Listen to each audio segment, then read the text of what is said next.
Hello viewers, welcome to my YouTube channel Maths by Mudita, and today we will be solving question number 6 of exercise 1.2. Explain why 7 multiplied by 11 multiplied by 13 plus 13 and 7 multiplied by 6 multiplied by 5 multiplied by 4 multiplied by 3 multiplied by 2 multiplied by 1 plus 5 are composite numbers. ये बहुत ही important question है और आपने देखा होगा काफ़ी सारे exams में ये आता है क्वेश्चन. सो अब हम इसको देखते हैं. देखिए, सबसे पहले जब हम इसका सॉल्यूशन स्टार्ट करेंगे तो आपको ये क्वेश्चन समझना बहुत ज़रूरी है. इस क्वेश्चन के अंदर जो आपको पूछा गया है वो ये पूछा गया है कि ये जो नंबर्स हैं ये कॉम्पोजिट नंबर्स हैं या नहीं हैं. सो आपको ये पता होना चाहिए कॉम्पोजिट नंबर्स क्या होते हैं. कॉम्पोजिट नंबर्स होते हैं जो नंबर्स प्राइम नंबर नहीं होते, मतलब जिसका जो फैक्टर है भाई वो एक से ज़्यादा नंबर होते हैं. ठीक है.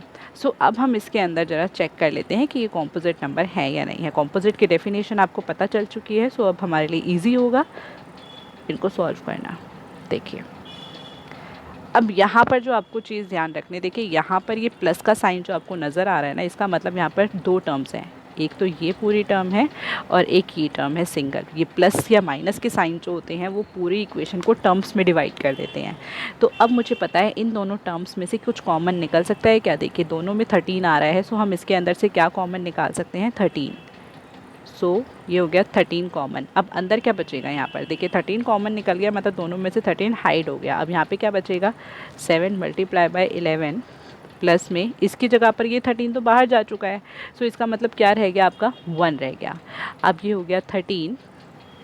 7 इंटू 11 होता है 77 प्लस में 1. देखिए, कभी भी कुछ बच्चे क्या करते हैं, इन दोनों को पहले प्लस कर देंगे फिर मल्टीप्लाई. नहीं, आपको यहाँ पर बोर्ड मास को अप्लाई करना है. देखिए, बोर्ड मास तो आप कोई भी इक्वेशन, मैथमेटिकली कोई भी इक्वेशन अगर आप सॉल्व कर रहे हो तो उसमें बोर्ड मास का यूज़ करना बहुत ज़रूरी हो जाता है, वरना आपका क्वेश्चन का आंसर ही कुछ और निकल के आता है.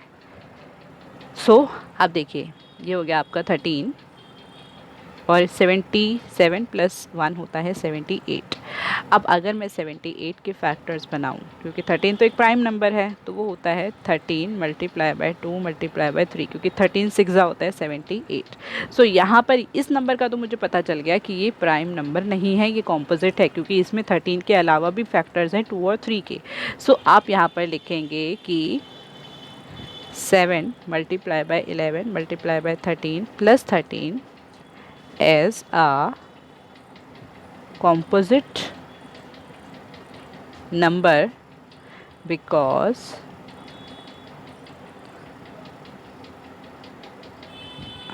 it has factors of 13, 2 and 3.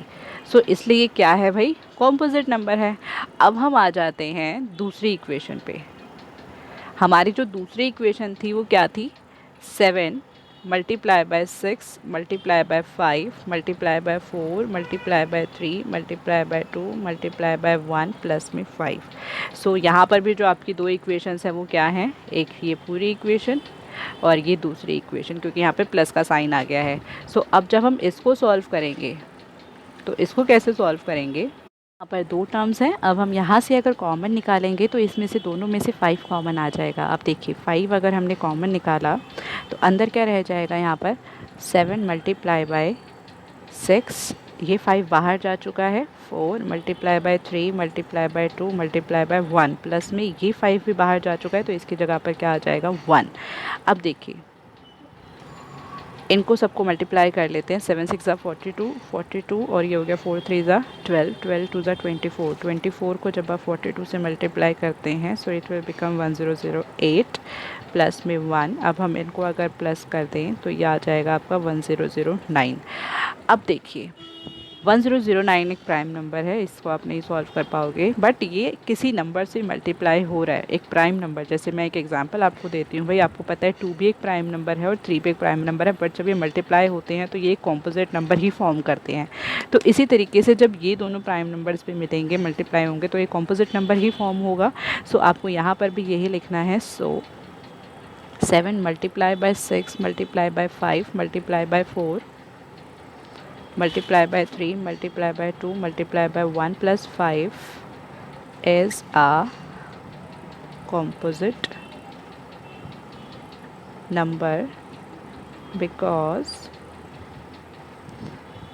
It has factors of 5 and 1009। सो इस तरीके के क्वेश्चंस जो हैं वो थोड़े इंपॉर्टेंट होते हैं। ये 2 नंबर में भी क्वेश्चन आ सकता है और 1 मार्क में भी आ सकता है, तो आप इसको अच्छे से समझिए। बहुत इजी टाइप के क्वेश्चंस होते हैं ये। अगर आपको किसी भी पार्ट में कोई दिक्कत है तो आप कमेंट सेक्शन में पूछ सकते हैं। Thank you so much for watching this video.